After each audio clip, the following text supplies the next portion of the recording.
We've already been working through things this morning, through the mission trip, through some of the things that God is doing here. And I'm reminded this morning that we don't want to just attend church, we want to be the church. And God is speaking and people are responding. You've heard it already in some of the things that Kelly has shared and others have shared. And I wanted to take a minute though and ask Kelly to come back for a second. Because here's the reason. Here's the reason I've asked Kelly to do this, because it's not the Kelly show. I know it is, it really isn't. She feels like it is, but I've asked her to do this because we need to capture this. We don't just set out mission trips and go, yeah, every 3 years, every 4 years, every couple of years we should do that. And boy, the youth haven't done that in a while, so we should. I mean, these things are God-led, right? And so, again, the theme here is God puts something in our heart and we respond to that. Our response is to be responsible with what God is calling us to do. So, Kelly, share with us just for a couple minutes how this came about for this trip to Brazil, if you would, please. I had to pull this out because I have had this sermon, these sermon notes from February of 2012. Because I wrote on, not that it wasn't a great sermon, but the reason I kept this was because I wrote on the back, I feel like God is telling me we are going back to Brazil and taking Bruce. And I was sitting about where Paul is in the service, and it was during worship, and I remember because I freaked out because we had just gotten back from Haiti, and I'm like, you are kidding me, there is no way we are going to Brazil, we just got back from Haiti, and we can't afford to do this, and what are you talking about, and this doesn't make any sense. I just remember, and you gotta remember that I'm always wanting to go, right? I always want to go, but I was like I just remember in the worship going, I can't do this. And I just remember, and I just wrote it on a piece of paper, and I stuck it in my Bible, and was like, it's none of my business. And then you talked to me. And then, I don't even remember when I talked to you, but I just remember sticking in my Bible and going, all right, I guess that's not my business, that's his business, and if we're going back to Brazil, that's all, he's going to have to take care of it, because I have no control over any of this. But at some point, at that time, Judson would have been 11-ish, and I really wanted Judd, my son, to have an opportunity for an overseas trip. He hadn't gone anywhere at that time, and I didn't care where he went. I mean, I'm open to go anywhere. I really want to do English as a second language in Europe someplace. I mean, that's really the next one I want to do, so I'm open to go anywhere, but I wanted him to have an opportunity to go someplace on an overseas trip, and I had kind of put that before the Lord. Before he graduated from high school, that was my thing, was while he was still under my roof. And time was ticking, and time's been ticking, and time's been ticking, and Judson's a junior in high school, and I'm like, well, I don't know, maybe it's not going to happen.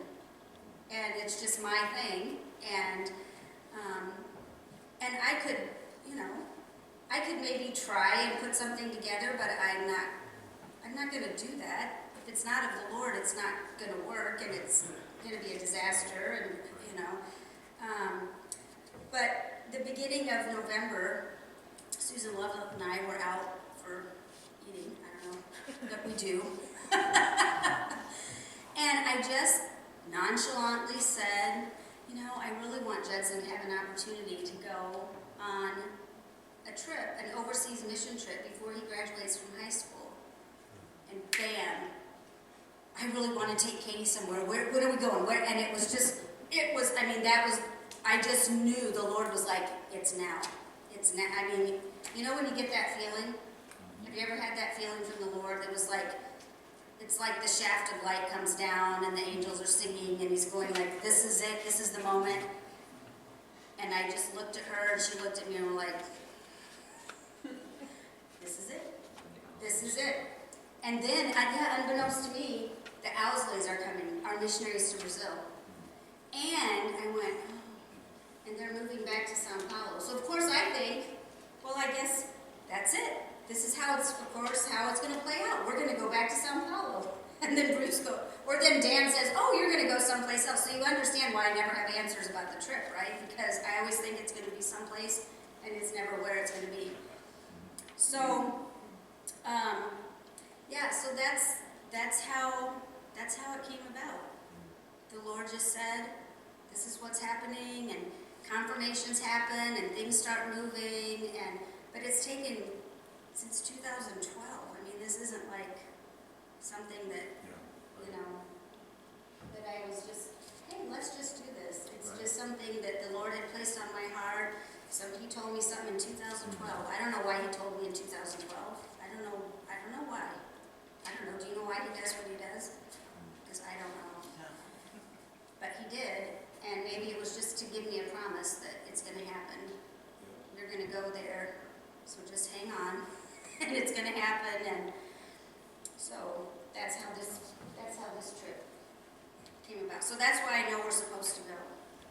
So that gives me peace about it, you know, to say it's all going to be fine, it's going to work, and you can trust that your kids are going to be fine because God's all over it. That's good.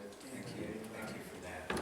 Because those are the kind of things that should help us to step out on faith and to trust God, even when we don't see it. And it might be, like Kelly said, it might be years down the road. It might be Abraham and Isaac, right? That said, I just wanted to see if you were available for that. So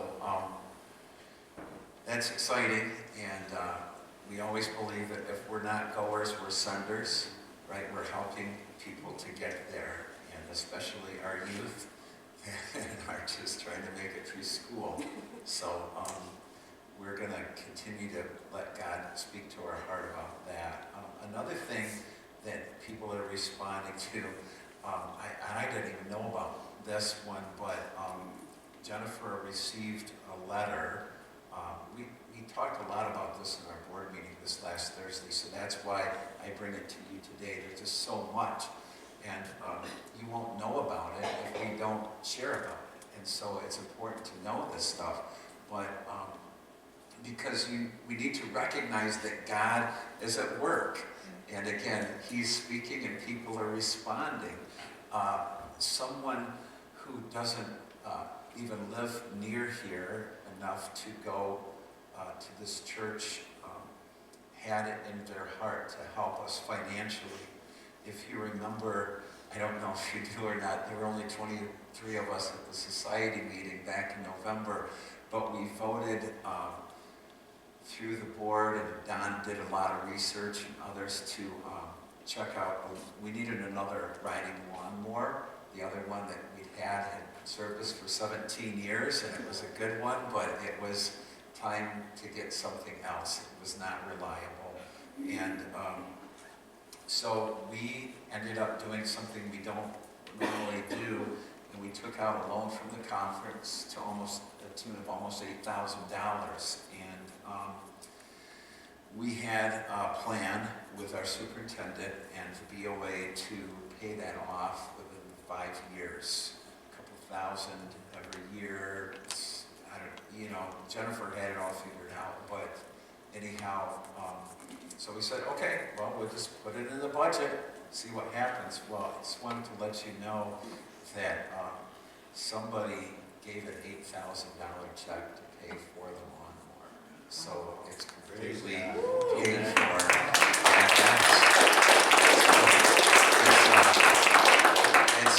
It blows your mind, when somebody, when people step forward like that.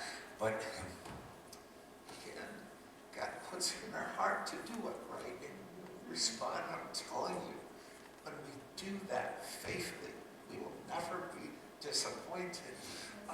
And again, it might not happen immediately like that, but if we can, we do, and God uses it, and it's a blessing. And it's an amazing thing, and I wanted to share that with you. A month ago, we talked in the board meeting about how do we tap into some of our technology, and Dan Grant is setting us up to do some live streaming, and so that's exciting. I'm not real familiar with it too much, but you could go on Facebook and all of a sudden it's happening. You just push a button and now people are tuned in to us on Sunday morning. So it's pretty cool, and we're getting there. Dan's working through it, and I'm excited about that. Some other opportunities to get involved. We already mentioned the food pantry, and that's coming along. Fortunately, when that lady, the rest of the story, when that lady showed up, we did. And here's another way that you guys have blessed in those giving trees, and periodically people give money so that we have gift cards to like Kroger or Walmart or something. We had a $25 gift card to give to her. And we had a turkey in the freezer from Bristol Steel that was still here from Thanksgiving, and she took it graciously. And when she got handed that $25 gift card from Walmart, she said, "Can I hug you? Now I can buy a gallon of milk." I mean, that's the reality. That was her response. And it's a blessing to be able to give in the name of the church. And we want to continue to be able to do that. I need to catch you up on the refuge.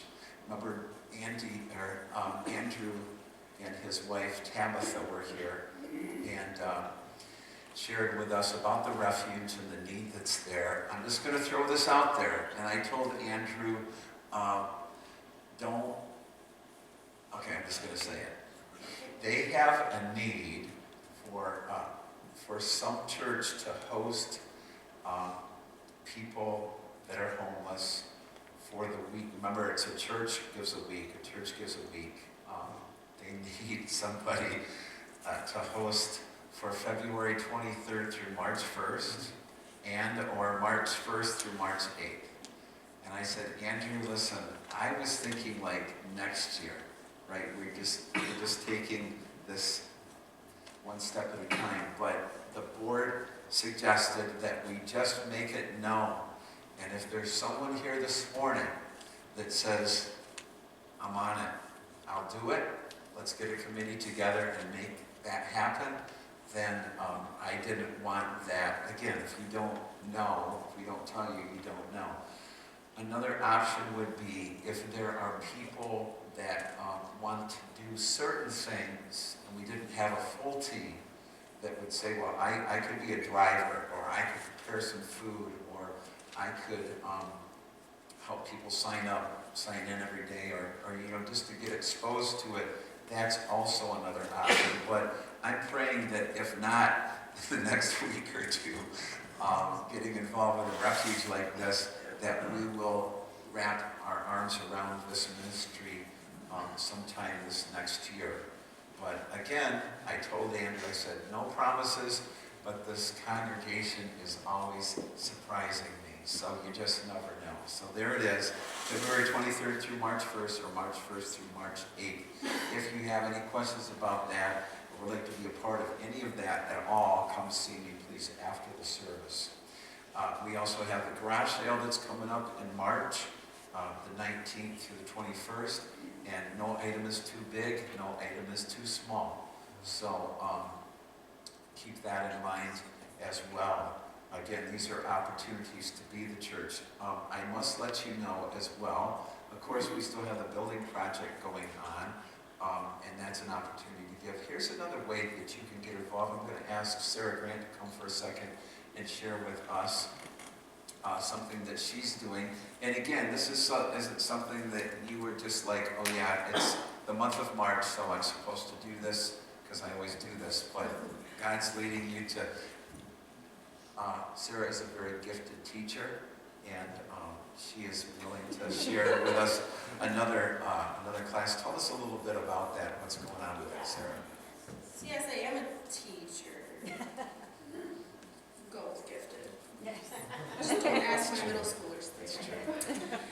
So this book is called Irresistible, and it is a book and a video and a devotional study thing. So it may not be free to do, but what I'm going to do, Leanne had me do a Sunday school class last fall, and I kind of loved it. So then Kathy shot last week, no, 2 weeks ago, I joked with Adam, I said, your mother just came and attacked me and said, you need to teach that a Sunday school class. Okay, well, that can be the voice of God. Kathy, sure. It's fine. So anyway, this book came up, something that Adam actually read through, and I went and bought it, and I was like, well, let's find out. And I'm excited. So I hope if anybody wants to join, we're going to just be doing this regular Sunday school time, the 10 to 11 o'clock. We'll probably use one of the classrooms that we've got over there.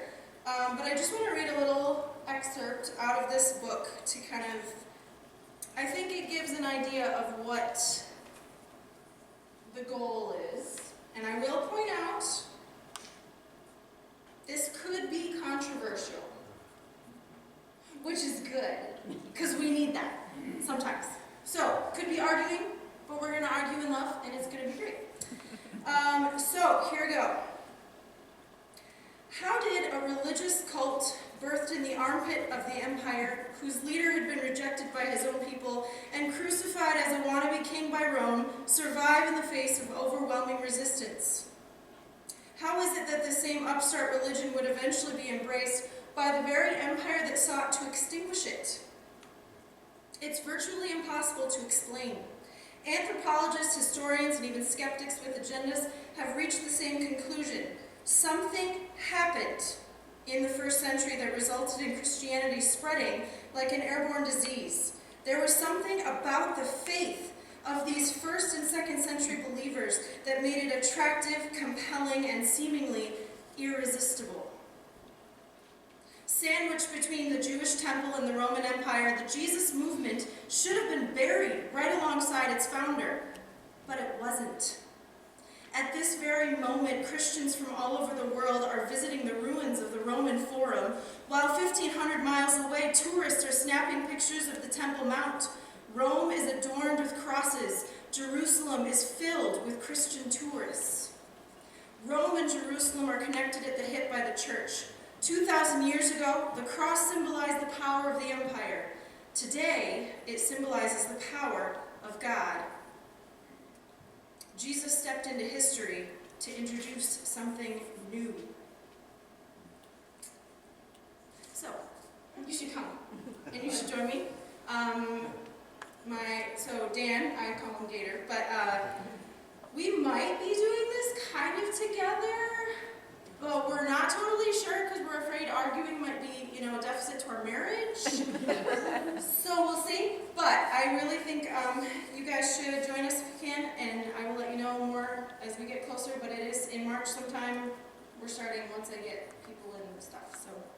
Okay, let's look for a sign-up sheet for that, to be part of that. Thank you, Sarah. Oh man, there's just so much to share. Let me just say this. We're looking to get a grant from our conference to open up a couple other opportunities that you may be aware of. Golden Arrow, that is not any stranger to us, but I think it was mentioned to the congregation that we are going to getting some money to help give some opportunity for those that are there to have some excursions, some activities away from the building, maybe go bowling, do some things together, maybe help them to minister to other people around them as well. It's exciting.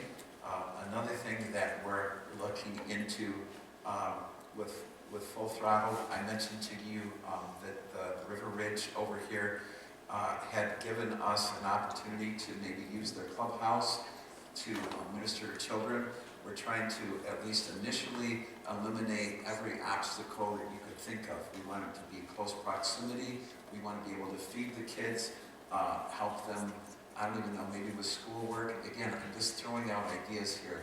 And a positive message. And Jean, I I hope I can mention that Jean is willing to help lead this through KidMo, and we've gotten 4 years of curriculum on the way coming. It's a video curriculum, and we're looking to do that. So when I went over there this week, Doug went with me the first week, and this last week I went on my own, a little more hesitantly, and I just said, and it was the husband, right? It's the wife and husband that kind of helped run that. And I said, listen, I don't know if your wife talked to you about this idea we had, and he nodded his head, yeah, we had it. And he said, when would you like to use the clubhouse? And I said, we're looking at, I think it's April 7th, isn't it? Somewhere in there, Tuesdays from 5:30 to 7. He said, okay, I'll pencil you in. Like, that was it? We're good? And so we're exploring some things with those couple things. Golden Arrow, we call it Golden Arrow and KidMo because that's kind of where we're at with that. But I'm telling you, these again are ministry opportunities one person should never try to do by themselves, and they can't. And so where you can team with some things, this would be very helpful. And it's easy for us to make excuses, right? And to say, well, I'm just not qualified, I don't know, I'm not, just excuse after excuse. And the truth of it is you can't do it, and I can't do it, but God empowering us, we can. Think about all the people that God used in the Old Testament that had their flaws and their inadequacies. Noah was a drunk, Abraham was an old man, Moses was a stutterer, Rahab was a prostitute, David was an adulterer and a murderer, Gideon was the least of the least, Jonah was a man who ran from God, Matthew was a tax collector, Jesus was a little boy that was born in a barn. Speaking of little boys, who had 2 fish and some loaves of bread to feed 5,000 people, Saul persecuted Christians. We could go on and on and on, and this is the beautiful thing what God does, because he uses ordinary people to do extraordinary things. How does he do it? He empowers us, and he goes before us and makes our paths straight. So the humble truth of it is we're actually not doing it at all, right? God is doing it through us. And our job is to respond with faith, trusting that God is doing what only God can do as he sets the platform for us. Listen, I don't have time to continue, but let me just say in this series that we are going through Mountain Moving Faith, I think the things that are keeping us from doing everything that God is calling us to do might be some of those hang-ups that we have and some of those mountains that I don't want to have to climb anymore. I want them to go on so that we can move forward and do the things that God is calling us to do. The next mountain that we're going to talk about as we close this morning is the mountain of independence. And I think it's almost an invisible mountain because we are so inundated with independence in our country, the goal of retirement and everything that goes with that. But we really need to be reliant on God. And when we finally put ourselves in that position, recognizing that we're really not in control at all anyway, and letting God work through us in those ways, in ways that we mentioned this morning, in other ways of things that God has put in your heart that I don't even know of yet, but God is stirring something.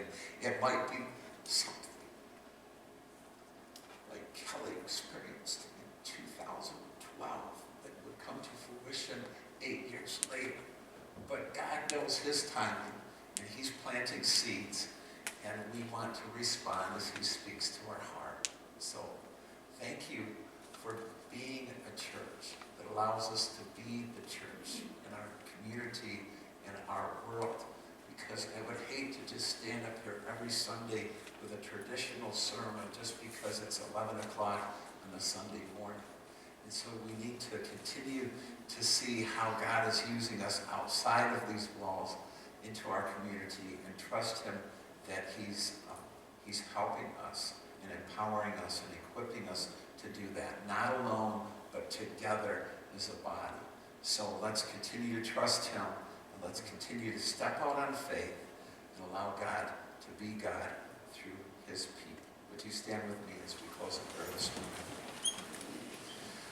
God, I thank you for these beautiful people that have hung on a little bit longer this morning and have allowed us to celebrate what you are doing and to search our hearts and things yet to come, and how we can prayerfully consider how you want us to be involved in ways that we might not even know yet.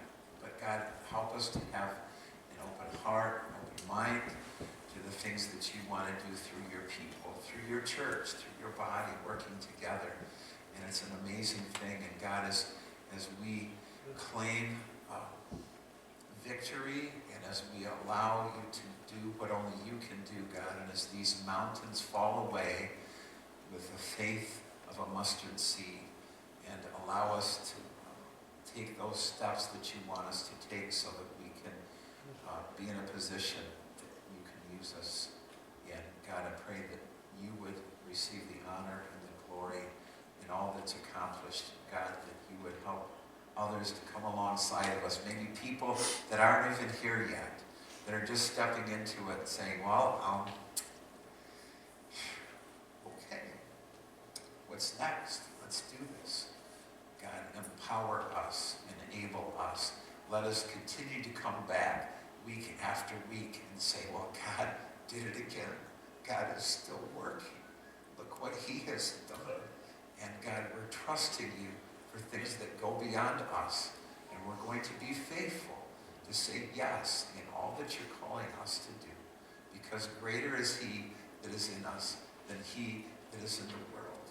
And God, we know that these are the things that you have called us to. And so we're going to respond with those things.